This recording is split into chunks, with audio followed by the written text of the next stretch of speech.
Right. Phone tapping case ఇవాళ ఒక climax big డేగా కాబోతుంది. నేడు విచారణలో కీలకమైనటువంటి మాజీ ఎస్ఐబి చీఫ్ ప్రభాకర్ రావుతో పాటుగా కేసులో ఇంతవరకు ఎవరైతే విచారించారో ప్రణీత్ రావు, రాధాకిషన్ రావు, తిరుపతన్న, భుజంగరావులు కూడా ప్రశ్నించబోతుంది.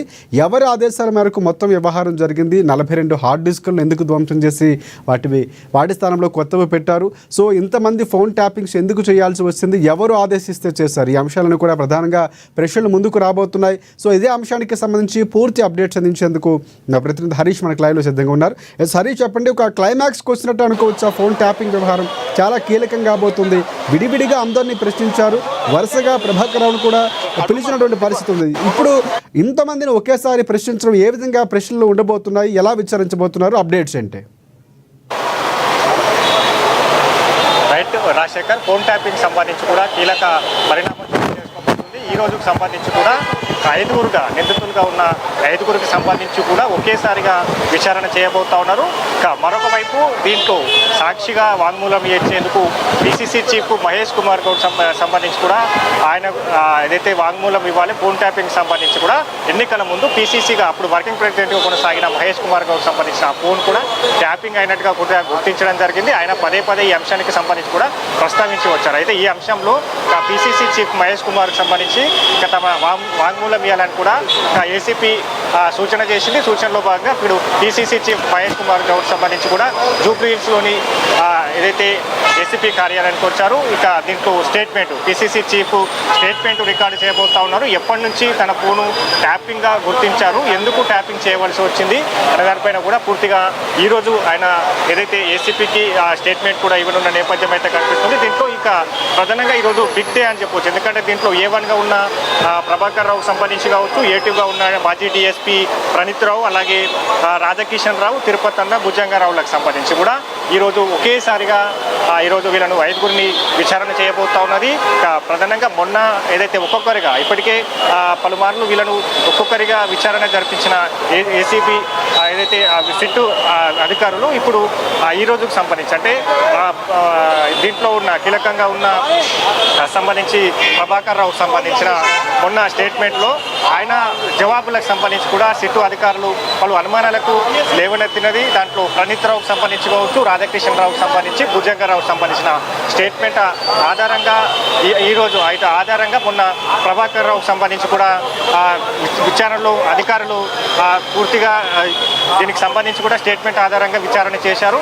ఇక ఈ రోజుకు సంబంధించి కూడా ఆయన దాటివేసే సమాధానాలకు సంబంధించిన అంశాలను సిట్టు అధికారులు గుర్తించడం జరిగింది. దీంట్లో ప్రధానంగా హార్డ్ డిస్కులకు సంబంధించి కావచ్చు, అంటే దాదాపు 400 ఫోన్లకు సంబంధించి కూడా ట్యాపింగ్ అయినట్టుగా కూడా గుర్తించడం జరిగింది.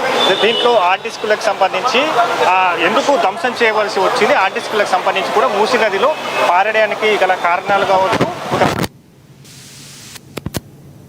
భద్రతా సంబంధించిన అంశాలు కావచ్చు, ఇక మావోయిస్టుల కథకిలు కావచ్చు, ఇట్లాంటి అన్ని భద్రతాపరమైన అంశాలు ఉన్న హార్డ్ డిస్క్లను ఎందుకు మార్చవలసి వచ్చింది అంటే 2023 టీఆర్ఎస్ ఎన్నికల ముందు చేసిన ఫోన్ ట్యాపింగ్ సంబంధించి ఒకేసారిగా రాష్ట్రంలో కాంగ్రెస్ ప్రభుత్వం ఏర్పాటైన ఎందుకు రాజీనామా చేయవలసి వచ్చింది, ఆ అంశానికి సంబంధించి కావచ్చు, హార్డ్ డిస్క్కి సంబంధించిన అన్ని అంశాలపైన కూడా ఈరోజు కీలకంగా సిట్టు ఈ ఐదుగురిని విచారించబోతా ఉన్నది. దీంట్లో ఎవరు ఆదేశాల మేరకు ముఖ్యంగా ఫోన్ ట్యాపింగ్ సంబంధించి రాజకీయ నాయకులు కావచ్చు, న్యాయమూర్తులు, అలాగే సినీ ప్రముఖులకు సంబంధించి కూడా ఫోన్ ట్యాపింగ్ చేయడం జరిగింది. ఆ ఫోన్ ట్యాపింగ్ సంబంధించి కూడా ఎవరు ఆదేశాల మేరకు ఇక ఏదైతే స్పెషల్ టీంను ఏర్పాటు చేయవలసి వచ్చింది, దీనికి ఎవరు ఆదేశాలు ఇస్తే ఫోన్ ట్యాపింగ్ చేయవలసి వచ్చింది, ఎవరెవరు ఫోన్ ట్యాపింగ్లకు పాల్పడ్డాయి. దీంట్లో ప్రధానంగా 400లకు పైగా అయితే 400 మందికి సంబంధించి కూడా ఆ స్టేట్మెంట్లను రికార్డు చేశారు. దీంట్లో సీఎం రేవంత్ రెడ్డి కుటుంబ సభ్యులకు సంబంధించి రికార్డు చేయడం జరిగింది. ఎందుకంటే ఎన్నికలకు సంబంధించి కూడా కాంగ్రెస్ పార్టీ ప్రతిపక్ష పార్టీ నేతలే టార్గెట్గా కూడా ఫోన్ ట్యాపింగ్కి పాల్పడ్డారు. కాబట్టి ఈ అంశాలన్నిటికి సంబంధించి కూడా పూర్తిగా ఈరోజు ఈ ఐదుగురిని విచారణతో పాటుగా PCC chief Mahesh Kumar Goud statement కూడా కీలకంగా మారబోతా ఉన్నది. ఎన్నికల ముందు ఎందుకు మహేష్ గౌడ్ ఫోన్ ట్యాపింగ్ ఎందుకు చేయవలసి వచ్చింది, ఆ ఫోన్ ట్యాపింగ్కి సంబంధించి కూడా వ్యూహాలు కావచ్చు, కాంగ్రెస్ ప్రభుత్వం వ్యూహాలు కావచ్చు, ప్రచార కార్యక్రమాలు కావచ్చు, ఎవరెవరితో సంప్రదింపులు జరుపుతున్నారు అంటే ఎన్నికల టార్గెట్గా ఈ ఫోన్ ట్యాపింగ్ జరిగింది. దీంట్లో ప్రధానంగా ఈ ఫోన్ ట్యాపింగ్కి సంబంధించి ఎవరు నేను వెనక కీలకమైన సూత్రధారుడు ఎవరు అనే దానిపైన కూడా ఈ విచారణ కొనసాగుతూ ఉన్నది. కాబట్టి వైపు పిసిసి చీఫ్ సంబంధించిన స్టేట్మెంట్ను రికార్డ్ చేస్తూ ఉన్నారు. ఇక మరోవైపు ఈరోజు 5 ఏవన్గా ఉన్న ప్రభాకర్ సంబంధించి కావచ్చు, ఏటుగా ఉన్న ఏదైతే ప్రణీత్ రావుకు సంబంధించి అలాగే భుజంగారావుకు సంబంధించిన 5 ఒకేసారిగా విచారణ చేయబోతా ఉన్నది. కాబట్టి ఈ విచారణలో అన్ని స్టేట్మెంట్ ఇప్పటికే 400 మంది ఫోన్ ట్యాపింగ్ ఏదైతే బాధితులు ఎవరైతే ఉన్నారో ఫోన్ ట్యాపింగ్ పాల్పడ్డ ఫోన్ సంబంధించిన వాళ్ళు ఉన్నారో వాళ్ళకి సంబంధించిన స్టేట్మెంట్లను రికార్డ్ అయ్యాయి. ఇంకా ముఖ్యంగా సీఎం రేవంత్ రెడ్డి కుటుంబ సభ్యులకు సంబంధించిన స్టేట్మెంట్లను కూడా రికార్డ్ చేయడం జరిగింది. వాళ్ళు ఇచ్చిన వివరాల ఆధారంగా కూడా ఈరోజు ఈ 5 విచారించబోతా ఉన్నది. దీంట్లో కీలకంగా అంటే ఒకే చోట